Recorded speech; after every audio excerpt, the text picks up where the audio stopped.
All right, so Dr. Newman, Patrick Newman, if you guys are not familiar with him, he is the assistant professor of economics at Florida Southern College. He is a fellow at the Mises Institute and also author of the brand new book, Cronyism, Liberty and Power in America, a book I highly recommend. Highly recommend you guys all read that. Dr. Newman, you have the floor. Awesome. Well, thank you so much. It's a pleasure to be speaking at this Austrian Economics Discord conference, and especially for the last talk. So thank you so much for everyone who's lasted this long and is interested in hearing what I have to say. I know it's a little late at night, but hopefully my talk won't put too many of you to sleep. So anyway, when I was asked to speak at this conference, I was thinking of potential topics that I could discuss, and I decided that I would basically present a outline and just sort of an overview of a book manuscript I am co-authoring with Dr. Joseph Salerno on Rothbard's evolution as an economist in the 1950s. So our tentative title for the book, the rough draft is complete. It's about 170 pages, is The Making of a Misesian Economist. Okay. 1949 to 1962. Right.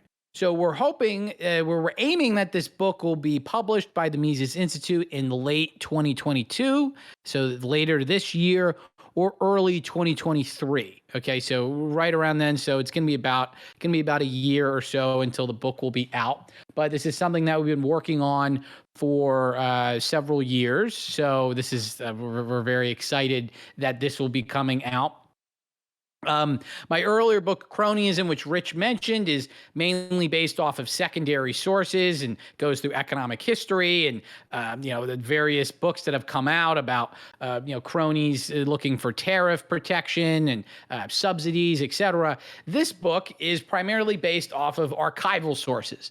So we're looking at the Rothbard archives, so the private papers and letters of Murray Rothbard, who he was writing to in the 1950s, his back and forth with Mises, the rough drafts of Man, Economy, and State and how they evolved over time, and so on. So it's a little bit different of an animal. It's a history of thought project, and this is something that really no one has discussed that much, or at least gone into super depth in terms of archival sources. We're hoping this will be one of many books that can kind of stand alongside Holzman's the Last Night of Liberalism on Mises. So we kind of want this to be a similar book on Rothbard's sort of evolution as a economist. So what's the goal of this? Why were we writing this manuscript? What are we hoping to accomplish with this? What's our thesis? Well, our thesis is that we're trying to show that Murray Rothbard had really mastered Mises's economics, and then he added on to Mises's economics. So Rothbardian economics, let's say, is the heir to Misesian economics. Rothbard is the heir to Mises. Rothbardian economics is the heir to Misesian economics. By that, we mean the sort of the successor. So if Mises's work sort of is the heir to Bombewerk's work, so Mises's Human Action builds on top of Bombewerk's Capital and Interest, well, then Rothbard's Man, Economy, and State builds upon Mises's Human Action. Okay. And why we go through this is because in contemporary Austrian debates, there's often a lot of discussion as to the evolution of modern Austrian economics, and is who sort of carries kind of the mantle of Mises, or the overall progression of the science of Austrian economics. Is it Hayek? Is it Kerzner? Is it Rothbard? And so on. And we really want to show that it's Rothbard, okay? It's Rothbard by a country mile. You can't really understand Human Action without reading Man, Economy, and State, and then you can't really understand Man, Economy, and State without reading Human Action. So we want to go through this, really kind of hammer this point home, and that's kind of the overall point of the book. All right, so what I really want to do through this presentation is just kind of go through a rough overview of the book, what the various parts are, what Dr. Salerno and I go, to talk about, and then basically sort of end with the conclusion and then some Q&A. So my goal in doing this is to go through a good enough overview of the book that you're interested in buying the book, but not too good enough where you don't want to buy the book. I've told you everything you want to know. So I kind of have to be, this presentation is sort of has to be mediocre. I just have to tantalize you with the book, and then hopefully you'll buy it and be interested in it later on. So I think I'm ably suited for this task. So our book has 5 parts, and these broken up chronologically in the 1950s and the early 1960s. So for those of you who don't know, Murray Rothbard's most formative writings on economics really occurred in the 1950s. Okay, Man, Economy, and State and America's Great Depression came out in 1962 and 1963, but those books are really products of the 1950s. He had finished the rough draft of Man, Economy, and State in 1956. He had finished the bulk of America's Great Depression in the 50s. The final draft was completed by about 1960, 1961. Okay, and these are the 2 books that basically cement Rothbard's legacy as a path-breaking economic theorist in the Austrian tradition. Okay, so what exactly was Rothbard doing in the 50s? Did he have any institutional affiliations? What was his education like, his formal education? Some of you might know that Rothbard had gotten a PhD at Columbia. What was that process like? Who did Rothbard learn from? Why did Rothbard write Man, Economy, and State? Who provided the institutional support for Rothbard's Man, Economy, and State? And then what happened to Man, Economy, and State when it was released? How was its release received? What was its impact? So on and so forth. Okay, so part 1 of our book is neoclassical training, 1945 to 1949. Right. Part 2 is a Misesian textbook, 1949 to 1953. Right. This is when Rothbard was writing a textbook version of Mises's Human Action. Right. Part 3, a Bombaverkian treatise, 1953 to 1955, is really when Rothbard had developed his own. He had really developed into his own theorist, creating a production structure, filling in the gaps of Mises's edifice, and so on. Part 4, Rothbardian Interventionism, 1955 to 1956, is Rothbard finishing Man, Economy, and State, writing his sections on interventionism. Part 5, Applying the Treatise, 1956 to 1962, is when Rothbard was writing and evaluating various contemporary papers in neoclassical economics and getting his treatise ready for publication. Okay, so now that I've gone through the overview, I think a lot of people would want to know what exactly is in each of the parts and how they all fit together. So part 1 is neoclassical training. This part in the late 1940s covers Rothbard's time, his time as an economist before he had really discovered Austrian economics and met Mises, right? So Rothbard was at Columbia University getting his PhD during this time period. He had gotten his master's around the turn of in the middle part of the decade. He was taking classes in 1945, 1946. And he was starting to work on his dissertation. So at this point in Rothbard's career, he was really just sort of a run-of-the-mill, let's say, free market neoclassical economist. He had some free market background. He had grown up in a conservative household. He had, listened to and read many, writings of the old right, etc.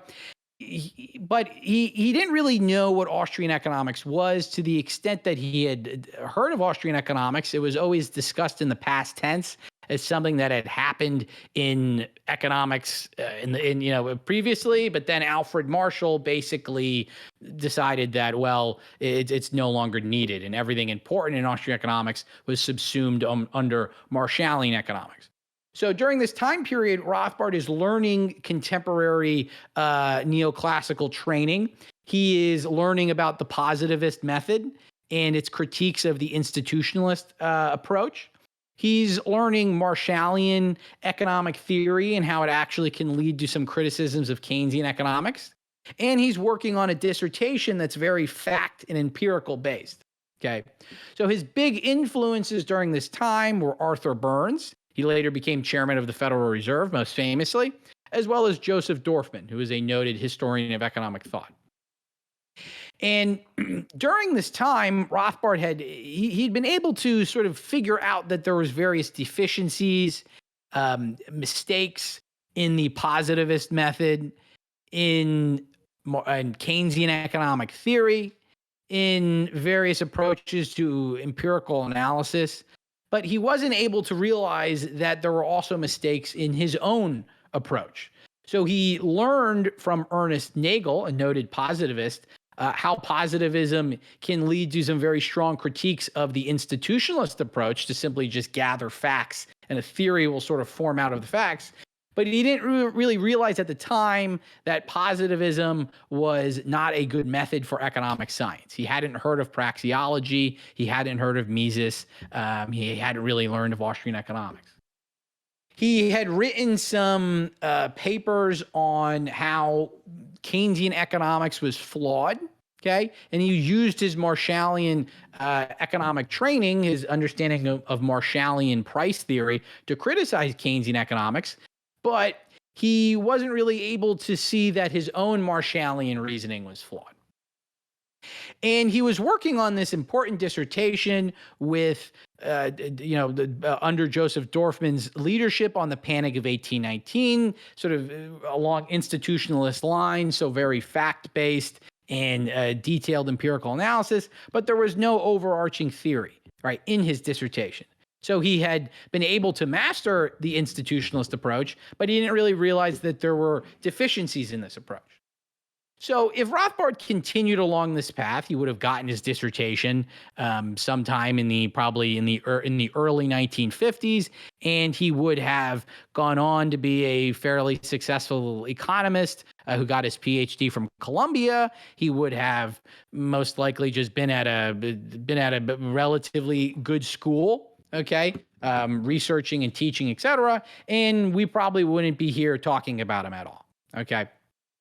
But that's not the case because Rothbard's career obviously took a very different path. Rothbard did not go on to just become a regular, neoclassical economist. Rothbard went on to become a noted Austrian economist. Okay, so why was that?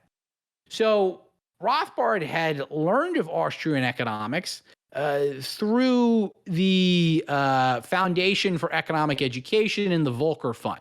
So the Foundation for Economic Education, known as FEE, is still around with us today. The Volcker Fund is no longer around, but it was an organization that was very important in Rothbard as well as other free market and Austrian economists' careers.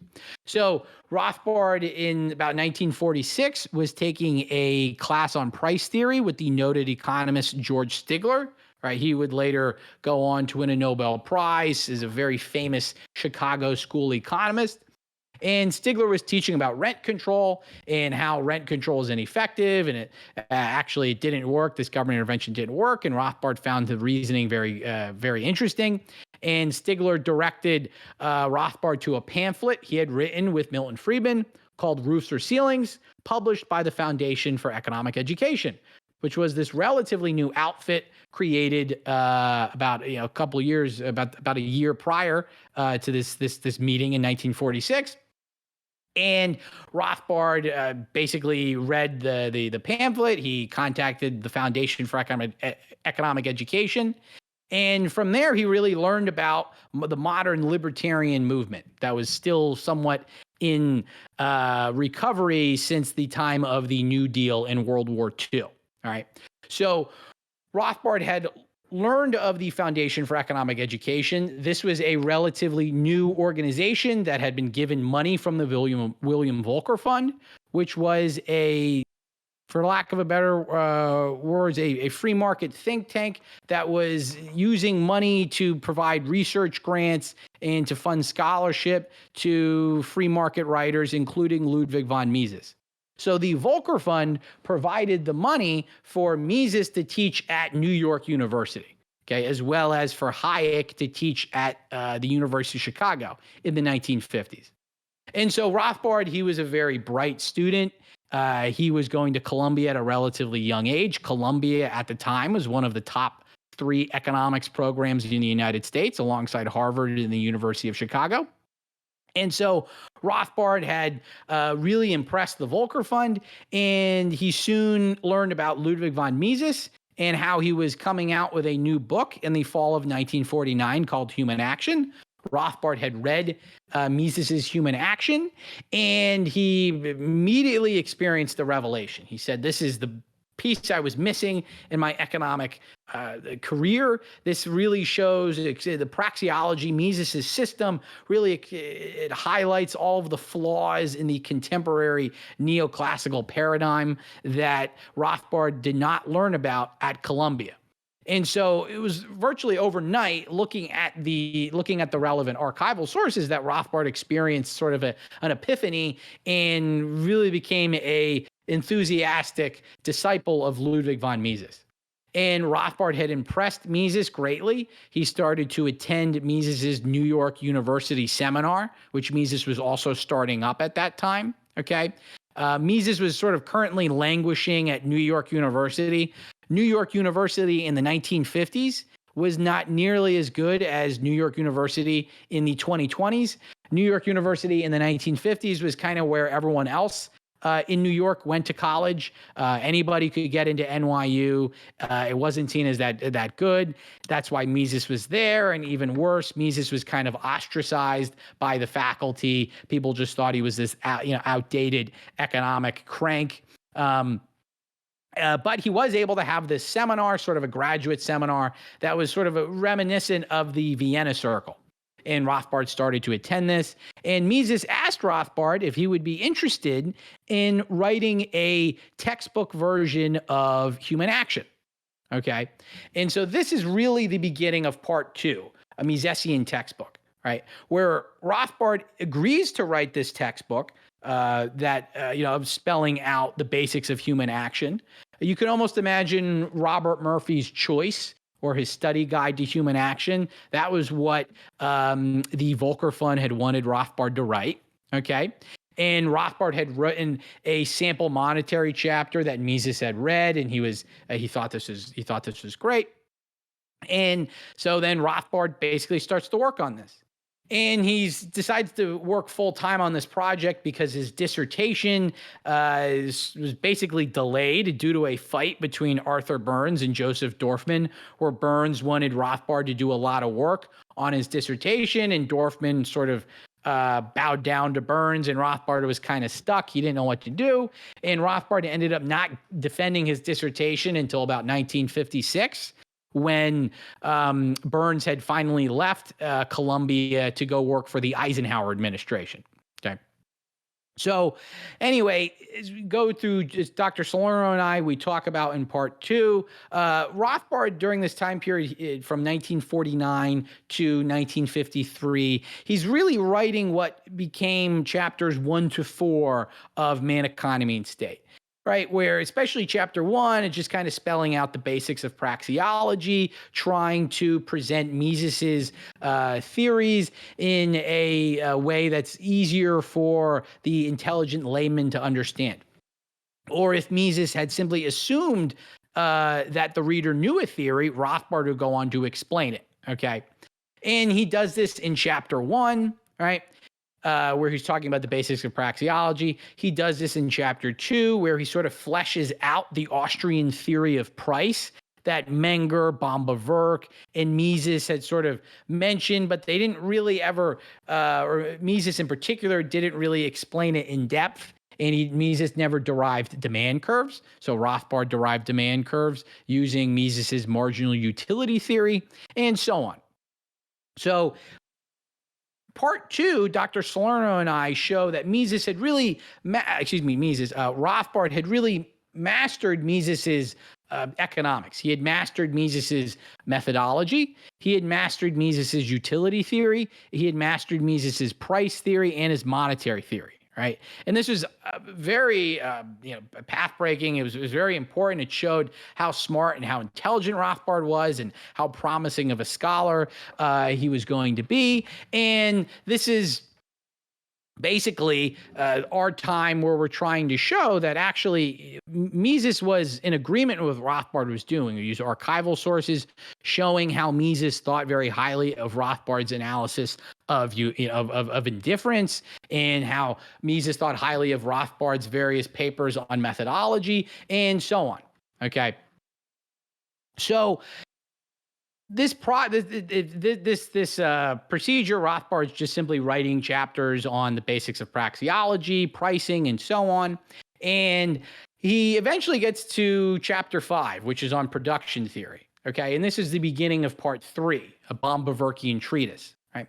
Where Rothbard is kind of in uncharted territory because Mises's production theory, which Rothbard had recognized at this time, was somewhat undeveloped. There's a lot of things Mises doesn't really talk about in Human Action. He just sort of jumps around between the market, and he talks about production a little bit. He doesn't really discuss the theory of a firm or in any sort of in-depth analysis of pricing of the factors of production and so on. So Rothbard simply can't kind of flesh out Mises's theory and sort of spell out theories Mises had assumed on the reader, because Mises himself didn't write about this. So Rothbard's initial chapter 5 is actually fairly neoclassical. This is a chapter that's not published in Man, Economy, and State. This is a chapter that I had published separately a couple of years ago. It got published in the Quarterly Journal of Austrian Economics. It's called Producer's Theory. I believe the issue it came out was in 2015 or 2016. And Rothbard was basically just using standard price theory from George Stigler to sort of describe the pricing. He was using Mises's competitive price and monopoly price distinction. He was starting to develop the theory of ISO costs and ISO quants, which he was going to use to derive the pricing of factors of production. So for those of you who don't know, ISO costs and ISO quants are basically the production version of indifference curves, which is a standard tool in neoclassical economics. All right. And he's working on this in 1953, and then he's working on this in the fall of 1953. And by the end of 1953, he kind of realizes that what he had written was wrong. He had started to realize that, okay, this competitive monopoly price distinction of Mises doesn't make too much sense. The neoclassical production theory doesn't make too much sense. And the big sort of epiphany for Rothbard was that Rothbard had realized the flaws in the standard Marshallian theory of the firm. All right, which the standard theory of the firm you learn in a micro class is very isolated. It focuses on the firm that's separated from any other prices, other firms in the economy. So a standard, perfectly competitive firm takes the prices of its inputs as given. It's so small it can't influence it. And it takes the prices of its output, what it produces, as given. It's so small it can't influence those prices. And more importantly, the investor can only invest in this firm. The opportunity cost of investing in other firms is not discussed in this theory. So Rothbard realizes that the Marshallian theory of the firm is very partial, and it's very misleading. It's not really going to help him explain the praxeological edifice. And Rothbard had realized that the correct perspective from investment is not from the perspective of the manager of an isolated firm, but from the perspective of a capitalist entrepreneur that can invest across many firms throughout the structure of production. All right. So when Rothbard realizes this, he realizes that he's going to have to completely rewrite his production theory. And more importantly, he can't do a textbook anymore. So he's writing to the Volcker Fund. He says, hey, I would really like to turn my book into a treatise. So something similar to Mises's Human Action in depth and in scope, right? Because Rothbard says, well, I'm just simply deriving too many theories that haven't really been discussed before regarding production. This wouldn't really be a textbook for the intelligent layman or college students, right? He wants to write a textbook to sort of continue to flesh out the entire Austrian theory and potentially sort of save the economics profession. Okay. Around this time period, Rothbard had realized that in order to do so, he also would want to get some sort of institution off the ground that would provide funding to himself and other scholars and would advance Austrian economics in other related disciplines, which he had called the science of liberty. This is sort of his overarching term to describe sort of the libertarian economics, aka Austrian economics, the libertarian analysis of history, the political philosophy of libertarianism, so natural rights, so on and so forth. Okay, so by 1954, he's coming up with making a lot of big moves for himself, right? He's saying, I'm going to write a treatise. All right. He's still got to finish his dissertation, and he's going to try to sort of create this overarching framework known as the sciences of liberty that he would hopefully get some sort of assistance in doing so through some institution, right, such as the Volcker Fund. So it's a very audacious task for a young economist, okay, for someone who's not even 30 years old. All right.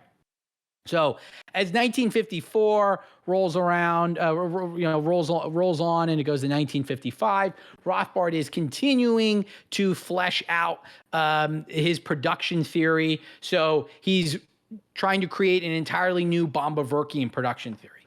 And this is something very important that Joe Salerno and we think this is really the most important part of the book. Both of Rothbard's Man, Economy, and State, as well as our own book, it's Rothbard's production theory. A lot of times when various people, such as Brian Kaplan and David Friedman, who I have immense respect for, they criticize Austrian economics, it's usually along method, utility theory, welfare theory, Austrian business cycle, and so on. The actual production theory of the pricing of the factors of production, the Austrian theory of the structure of production, the Austrian theory of rent, monopoly and competition, et cetera.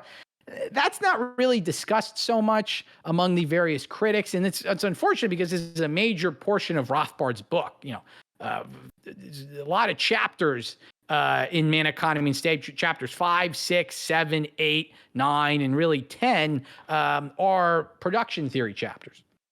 So during these 2 years, Rothbard's writing this production theory, and it was all a part of one giant chapter 5. And by the end of him writing this, he had basically decided to split the chapters up. Okay. So he had those 5 chapters on production theory. All right.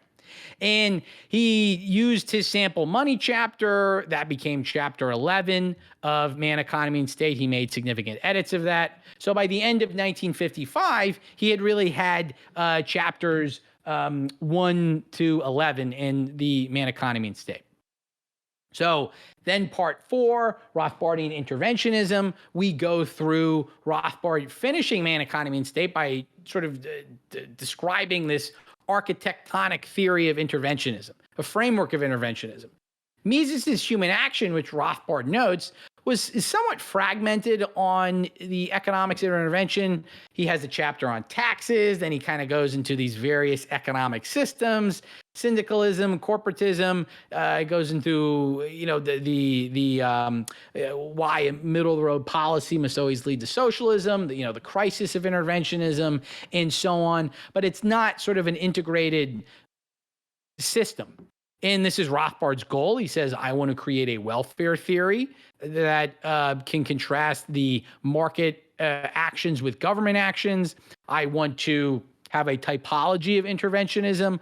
I want to go through the various types of intervention in depth and show their effects from the Austrian perspective, right? So looking at the economics of taxation, looking at the economics of regulation, looking at the economics of government spending, and of course, going through Austrian business cycle theory, right? So in this chapter, or in this part, Dr. Salerno and I, we go through the evidence. We show how Rothbard's developing these theories. We show various contemporaries' reactions to them in writing, as Rothbard's talking about this with the Volcker Fund and having various correspondence with prominent economists of the time. An economist that a lot of people might be surprised to know Rothbard actually just wrote a lot of letters to in the 1950s was Ludwig Lockman. Who someone Rothbard was not a fan of his Lockmanian economics, as he called it, in the 1970s and 1980s, but in the 1950s, he was very close to Lockman. All right. So by the time of 1956, he had really finished Man, Economy, and State. He had written multiple chapters on interventionism. Okay. So he had written a chapter on the taxes, on the economics of taxation, economics of regulation, and so on. And so he had about 15 or so chapters, about 1956. Okay. So what was Rothbard doing from 1956 to 1962? All right. This is the subject of the final part of our book, where Rothbard is basically spending his time editing Man, Economy, and State, and he's also evaluating contemporary publications that came out for the Volcker Fund.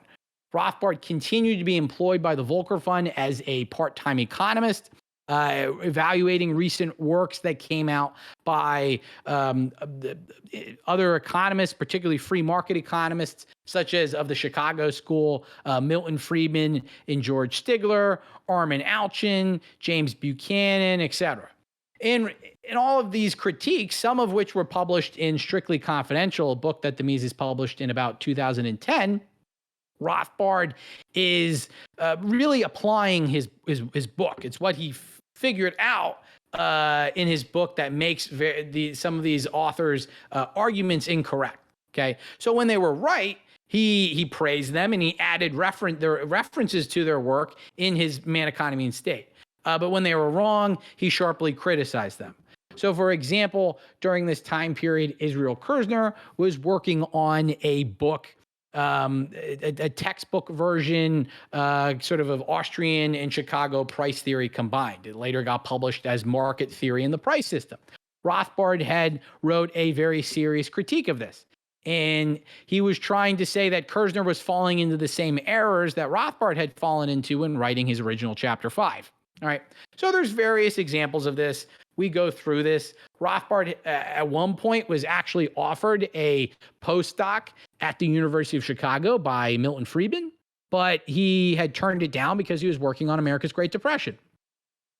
And his most momentous edit to Man, Economy, and State occurred when it got published, because Rothbard was trying to find an academic publisher for the book, but no academic publisher wanted to publish the book.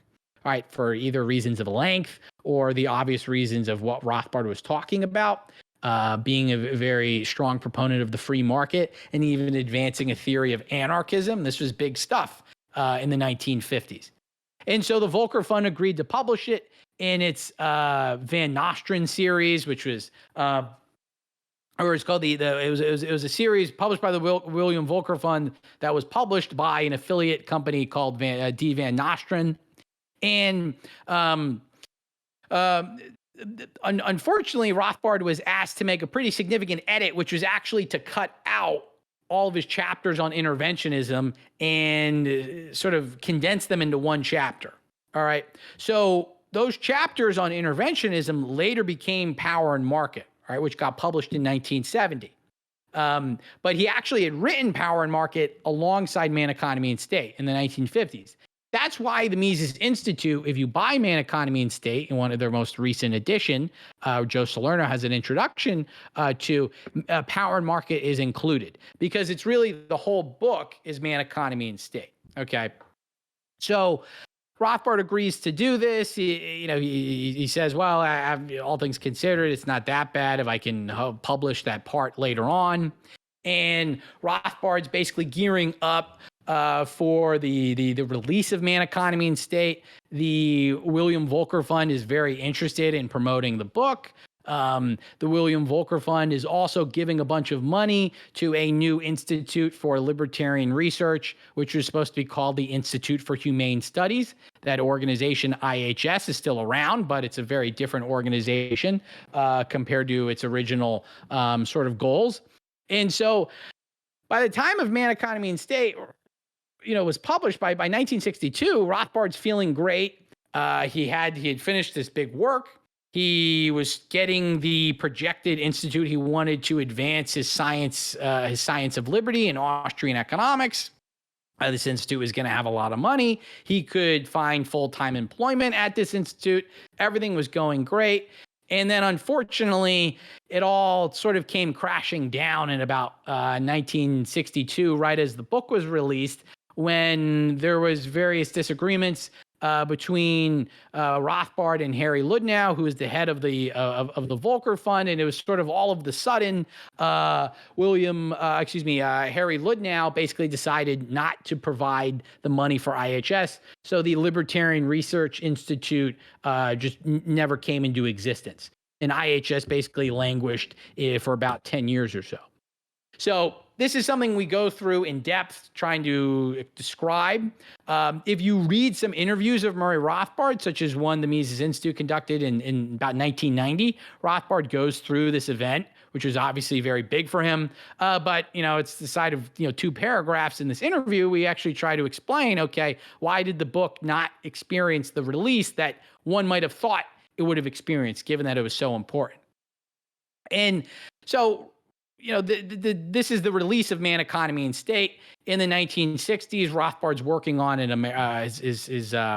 additional component of the Sciences of Liberty on American history, and that's sort of where we end Rothbard's career. But the publication of Man, Economy, and State was received highly in the Austrian community, especially by Mises, who really liked it, and he wrote a very praiseworthy review of Rothbard's book. And this really shows that Mises really valued Rothbard's book, and this is something he thought was advancing his own work. And in some private letters Mises was writing to some noted economists and philosophers, he was urging them to read Rothbard's book. He's saying this is a great book. It explains the edifice of praxeology, right?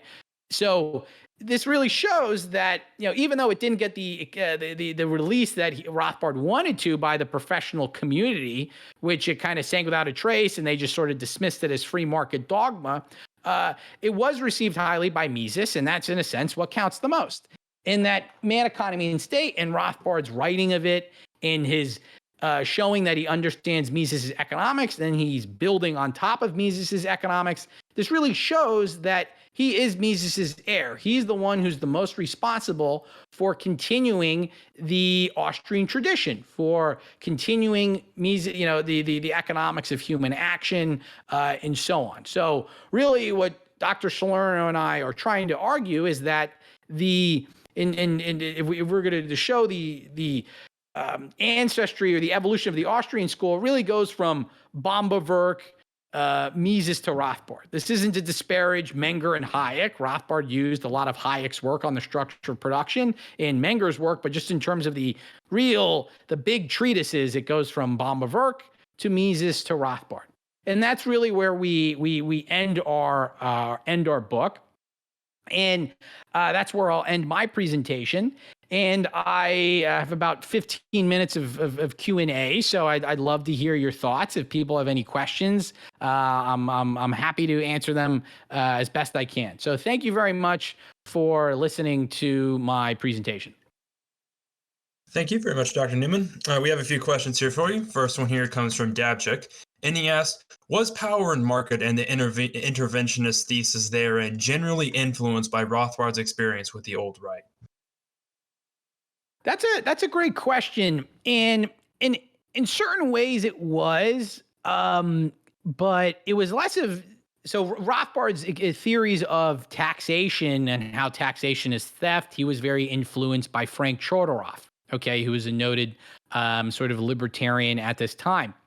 Now, interestingly enough, Frank Meyer, who was also a consultant for the Volcker Fund, was the person the Volcker Fund asked to review the book for them. And Meyer wanted power and market to be cut out. And this was because, and this is sort of symptomatic of, for those of you who know Rothbard's political evolution, he famously split with the conservative movement in the early 60s. And Meyer wanted Power and Market cut because he thought that Rothbard's anarchism was just simply too radical for the audience they were trying to present to. So in certain ways, it was definitely related, but it was really the old right almost that kind of caused Rothbard, or sort of required Rothbard, to split his book. And you got to understand the time. This was the time of the Cold War, the height of the Cold War, and there were a lot of free market economists who thought that, yeah, we got to bomb the Soviets, so to speak. So having some guy publish something on anarchism who's basically denying the need for any government whatsoever was just simply too radical. And this was the reason why Rothbard's Power and Market couldn't come out until about 10 years later. That's a great question. Next question here comes from Tree Hugging, and they ask, would you say that Rothbard's streamlined thinking and writing style ever came into conflict with some rigorous praxeological conclusions? For example, in a recent debate, Dr. Freeman cited Rothbard as saying that consumers would, quote-unquote, come together to defy monopolies, or that everyone would be, quote-unquote, better off, which Freeman cited as making interpersonal comparisons of utility. Yeah, so that's a great question. I'm actually on that email list. I know they had a debate, and now they're going Walter Block and David Friedman. They're going back and forth on email, and I just remember I was asked. Friedman invited me to this email list, and I'm reading the back and forth, and this just happened to be a day before Christmas, when I was at an airport for about 9 hours. So I felt like I was in this weird Seinfeld episode because I was stuck in an airport all day, and instead I was deciding to spend my time reading about controversies regarding Austrian methodology. So anyway, there's that. I think Freeman's incorrect on this point, because I think Rothbard's staying within the framework of basically demonstrated preference, where saying that, well, you can always say ex ante, the free market is benefiting everyone. All right. It's not, everyone's able to benefit without demonstrably hurting someone else. Ex post, it tends to make people better off. So, for example, of the cartel restricting the supply of coffee, I think that was what Rothbard used. So, cutting down the supply of coffee and selling it at a higher price. Well, this is still, just analyze this action. It still makes people better off ex ante. It's a new choice. People are preferring to buy it. And so they're better off. Now, ex post, you could say, well, after the fact, is this something that's going to continue? Will competition force the supply back down, et cetera? But he's not really making an interpersonal utility comparison, because it's always sort of analyzing each person in relationship to their prior self, not aggregating various utilities or saying someone's benefiting more than someone else. This is something that Dr. Salerno and I, we do discuss. I know this is not like a fully in-depth answer, but I do think Friedman is misreading Rothbard on that point. Rothbard's not invoking interpersonal utility comparisons. This just comes from the fact that he's saying, well, on the free market, ex ante, everyone benefits. Ex post, they tend to benefit. Next question here comes from Bay. They ask, recently I've been watching many of your short videos with Though Bishop. One that I found particularly interesting was the one on George Washington, showing that he was a cronyist. With that in mind, my question is, how do you feel about deconstructing American heroes praised by public education and revealing that they are, in essence, cronyists? Well, thank you so much for watching my videos with Though Bishop. I would say that basically, my approach is, well, that's what you got to do. You can't leave any stone left unturned, and you can't leave any, there's nothing too sacred.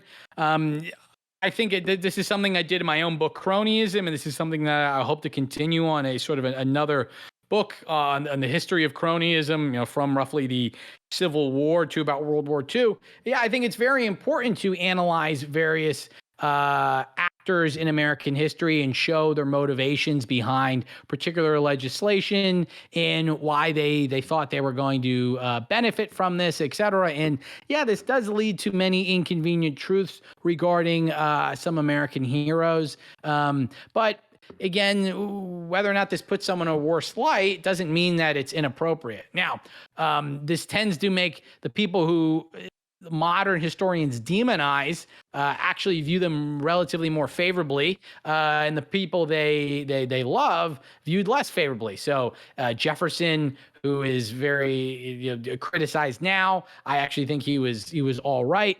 I think Andrew Jackson, who is just simply despised, I think he was even better. I know that's a controversial opinion, but I think I make a case good enough in my book. Versus individuals like Alexander Hamilton, Abraham Lincoln, etc. They come off as worse. So I do think it's important for a historian to actually analyze actors who are very important in American history, and if they come across as crony, then so be it. We can't hide that past. Next question here comes from Tucana. They ask, does the formative period of Rothbard's ideas showcase a higher degree of overlap between Austrian economics and neoclassical economics than is generally recognized? Can man economy and state be seen as some sort of bridge between the two? That's a great question. I don't think it can, in that I think there are certainly similarities, and I really think for you to understand Austrian economics, you really have to understand neoclassical economics. And I do think, just as neoclassical economists may make some bad criticisms of Austrian economy, of Austrian economics, the same thing happens vice versa. But Rothbard really was developing Austrian economics, writing Man, Economy, and State as something separate from what was known as the neoclassical synthesis, which was this combination of Marshallian economics, Walrasian economics, and Keynesian economics. So there are some similarities, but Rothbard's utility theory, price theory, monetary theory, production theory, interventionist theory is very different.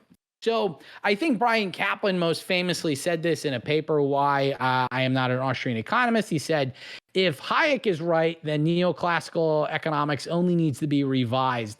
But if Mises and Rothbard are right, neoclassical economics needs to be revised in total.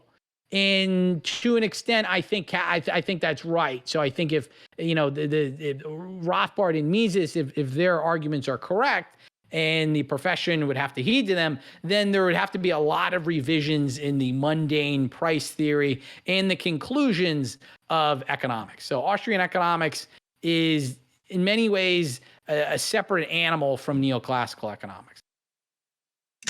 Next question here comes from Tree Hugging.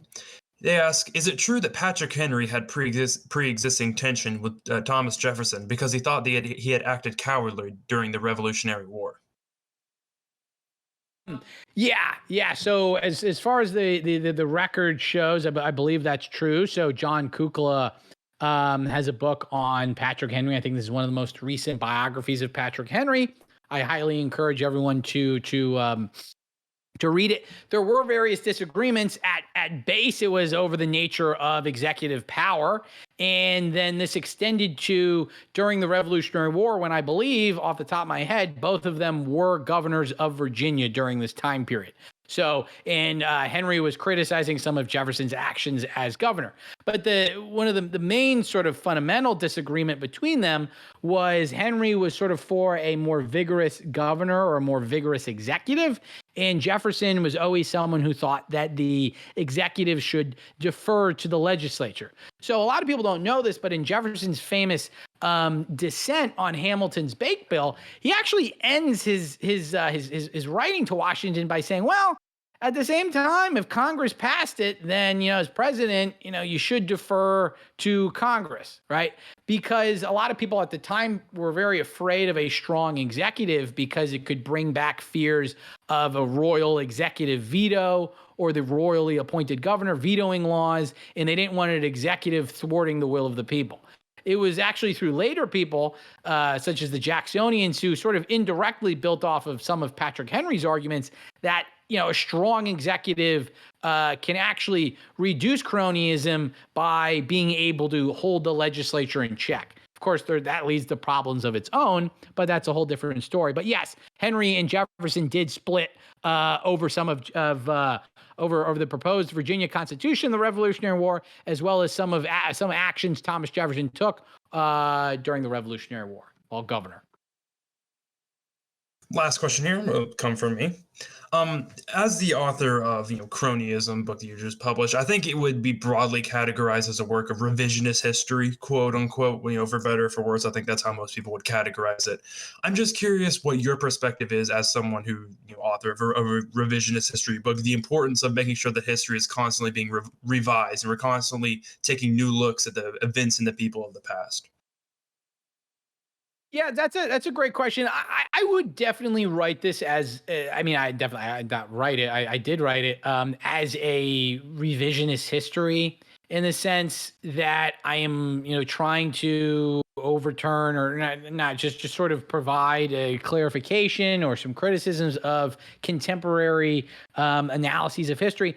In many ways, I really intended the book to kind of be a throwback to the traditional approach to history in the 1950s and the 1960s, which was you tell from the perspective of America's sort of great men. So these tend to be old white guys who own property. They're the ones deciding what legislation gets passed, how this affects politics and economics, et cetera. In the overall sort of theory that I was, writing the liberty versus power, and then how the Jeffersonians came to power and they got corrupted, and then the Jacksonians, et cetera, and the whole split in the Jacksonian movement over the slavery issue. This was something that had kind of been floating around at that time period.